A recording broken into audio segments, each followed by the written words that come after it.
As I hold this award, I want to give love to my wife. My wife, baby, I want to thank the jiggiest wife in the world, Jada Pinket Smith. First and foremost, I just want to thank my wife right there. That Jada, that's the one right there. Girl, you're in trouble tonight. A good man can make a woman feel bad because she's not a good woman. A bad boy makes her feel better about herself because he takes away the pressure of being a good woman.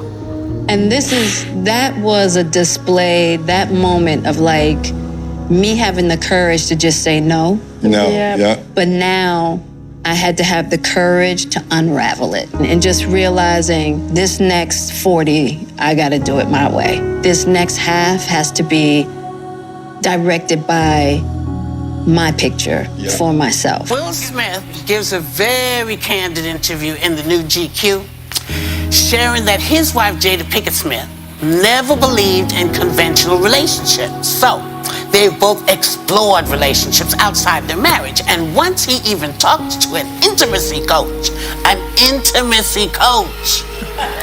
There was so much that wasn't me that I was living. So much inauthenticity. I do think that there are a lot more people living lives that aren't true. That is so to them painful. because of their fear. So I understand, and there's no judgment. I did it. She did it because her nature is looking for security, for safety. She doesn't love you for who you are. She doesn't love you like that. She loves you for what you can do for her. And she knows that she will have to perform a certain way, behave a certain way, act a certain way to get what she wants from you, to get what she needs from you. There was an idea. I think I was trying to live up to an idea for him. This act is making her miserable from the inside out. And now, when she's looking at you, she blames you for her unhappiness. But she knows deep down that it's not true because you're doing exactly what they told you to do. When she's talking to her friends, she can't complain about you not being there, you not appreciating her. You doing the right things make her feel bad because she doesn't love you like that. And it's pressuring her to perform at a high level. That same thing, it was like, I had a girlfriend who had cheated on me right before that, and everything in my creation and design of Will Smith was to be loved and to be safe. If you have money, my 21-year-old mind, women won't cheat on you. Oh, okay. So it's one more place to you're trying to find all these outside ways to protect yourself. To protect myself, right? So if I'm rich and if I'm famous and if I'm the best, then mommy and daddy won't be mad. Interesting, okay. Everybody will be safe and I can't get hurt. Okay. My relationship with Jada. Yeah, that's what I was going to ask you. Has your relationship with Jada triggered that lack of safety where you feel like you had to go into that protective mode? Oh, God, yeah, yes, absolutely. Like, do you still have this need to get Jada's approval? Even this house is called her lake. Ah, right? Interesting. Why did you name it that? Because I wanted it to be a gift to Jada for her approval. Of course, that was a psychological crash and burn also. It always is. Who told you that you had to do everything to make a woman happy? Who told you? What have you done for me lately? When does it become a problem finding happiness and satisfaction in appreciating your wife and doing your best to make her happy? Loving her is selfish now, because your actions are pressuring her to be something that she is not. And now she has reached this point that she cannot pretend anymore. And guess whose fault it is? Turning point in our relationship for me happened when I turned 40. That's when I had a midlife crisis. Yeah, your 40th birthday was my low point.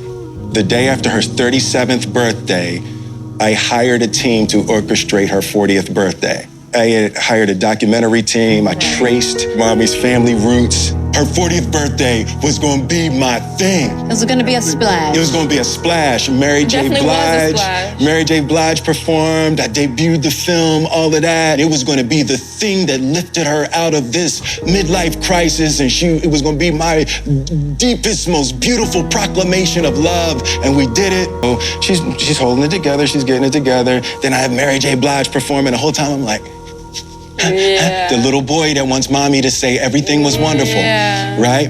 And she's having a really difficult emotional time. And I say, well, it's okay. We'll just wait and see. I just wanted to have intimate Just time. intimate time. And I was like, well, I'll cancel tomorrow. She was like, it's my birthday. Yeah. Right? And she's told me that the party was the most ridiculous display of my ego. Crushed, right? And to this day, I know I was crushed because it was true. Yeah. It wasn't a party for her. Yeah. Model.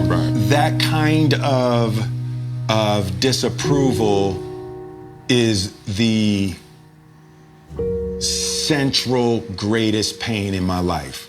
And from women, Gotcha. female disapproval. You do everything in your power for her approval, for her validation, even though you are the one that's taking her places. You are the one that's raising her level. You are the one that improved her lifestyle. You are the prize. And still, you are disrespected for not being the one she truly wants and for not living the lifestyle that she desires. As far as what? You and I decided we were going to take our space, and what happened? Yeah, and then I got into an entanglement with August. That's what I said. An entanglement? Yes.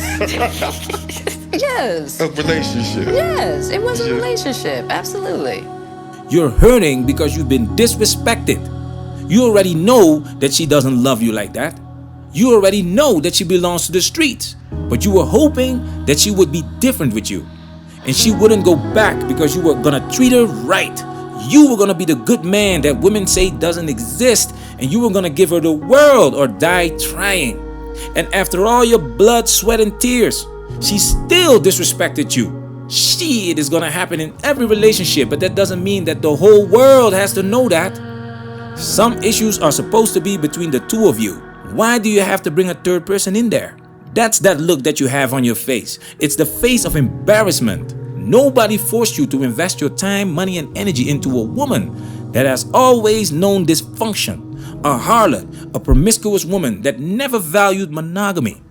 And the fool that you are still wants to do the right thing, still wants to do right by her, because it is you who truly loves her, not for what she does, but for who she is, or at least the idea of who you wanted her to be.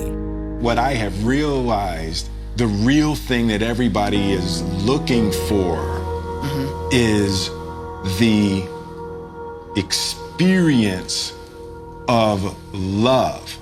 And that can be in any house and however much money and all of that, you know, and we don't believe that. But I have, you know, firsthand comprehension that there's not enough money to make your relationship go right. That's right. That's right.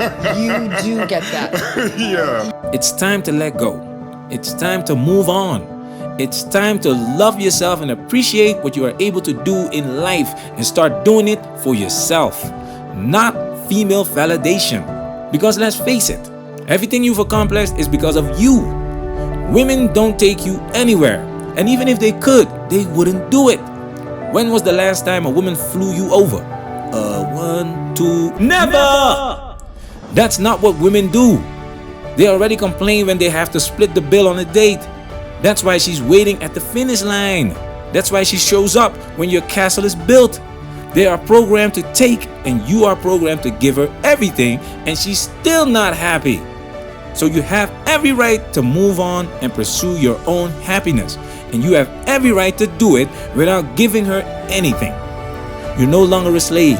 Spread your wings, young man, and fly.